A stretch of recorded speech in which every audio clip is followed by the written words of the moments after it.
Hello everyone, class 12 chemistry chapter 1 solutions का example 1.1 है।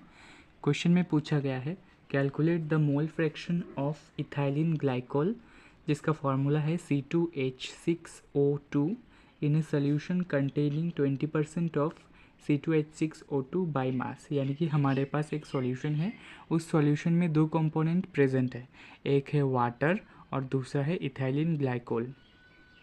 20% जो है वो है इथाइलिन ग्लाइकोल और बाकी 80% हमारा वाटर है। तो हमें इथाइलिन ग्लाइकोल का मोल फ्रैक्शन फाइंड आउट करना होगा। ठीक है, तो मोल फ्रैक्शन का फॉर्मूला जो होता है वो होता है गिवन मोल्स या फिर number of moles of that substance divided by total number of moles. ठीक है, तो सबसे पहले हम number of moles find out करेंगे। Number of moles find out करने के लिए हमें सबसे पहले फाइंड आउट करना होगा molar mass of ethylene glycol या फिर मोलर मास ऑफ C2H6O2। तो हम सबसे पहले इसे फाइंड आउट कर लेंगे। Molar mass of C2H6O2। ठीक है, मोलर मास फाइंड आउट करना आप क्लास 11 से सीख कर आ रहे हो। दो कार्बन है, एक कार्बन का मोलर मास होता है 12, तो दो कार्बन का हो जाएगा 12 × 2 प्लस 6 हाइड्रोजन है, एक हाइड्रोजन का मोलर मास होता है 1, तो 6 हाइड्रोजन का होगा 1 × 6 प्लस 2 ऑक्सीजन है, एक ऑक्सीजन का मोलर मास होता है 16, तो 2 ऑक्सीजन का मोलर मास हो जाएगा 16 × 2। अगर हम इसे प्लस करेंगे तो इसका वैल्यू आ जाएगा 62 ग्राम पर मोल। ठीक है, ये हमारे पास आ गया molar mass of ethylene glycol. अब हम इसका number of moles find out करेंगे।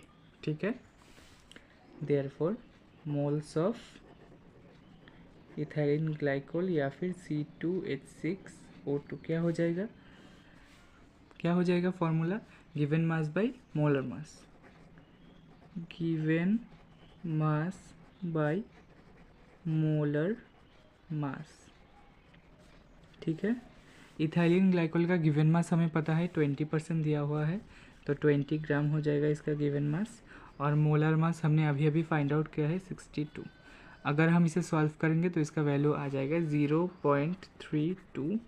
ठीक है, मोल। इसी तरह अब हम वाटर का मोल्स या फिर number of moles find out करेंगे। ठीक है, number of moles of water, moles of water, जिसका फॉर्मूला होता है H2O। गिवन मास कितना होगा वाटर का, अगर 20% हमारा इथाइलिन ग्लाइकोल है तो बाकी 80% वाटर हो जाएगा, तो गिवन मास इसका 80 हो जाएगा। और वाटर का मोलर मास सभी को पता है जो कि होता है 18, और इसका वैल्यू आ जाएगा 4.44 मोल। ठीक है, अब हमें दोनों कंपोनेंट का मोलर मास पता, नंबर ऑफ मोल्स पता चल गया है, तो हम इजीली मोल फ्रैक्शन फाइंड कर सकते हैं।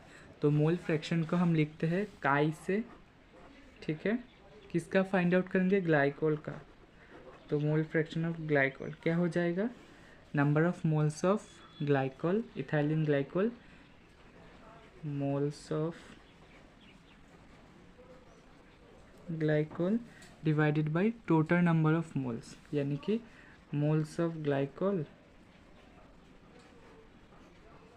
Plus moles of water, moles of water.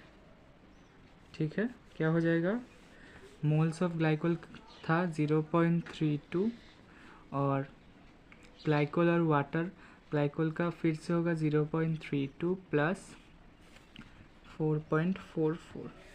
तो अगर हम इसे सॉल्व करेंगे तो ऊपर हो जाएगा 0.32। ठीक है, और नीचे क्या हो जाएगा, प्लस करो 6, 7 और 4.76। और अगर हम इसे डिवाइड करेंगे तो इसका वैल्यू आ जाएगा 0.93। ठीक है, और इसका कोई यूनिट नहीं होगा क्योंकि इसका वैल्यू होगा 0.06। इसका कोई यूनिट नहीं होगा क्योंकि यहाँ पर भी मोल था। ठीक है, और यहाँ पर भी मोल था, दोनों कैंसिल हो जाएगा, तो कोई भी यूनिट ये नहीं होगा। तो ग्लाइकोल का मोल फ्रैक्शन क्या होगा, 0.06। I hope you understand the video. अगर कोई डाउट लगे तो मुझे कमेंट में बताइएगा। Thank you for watching.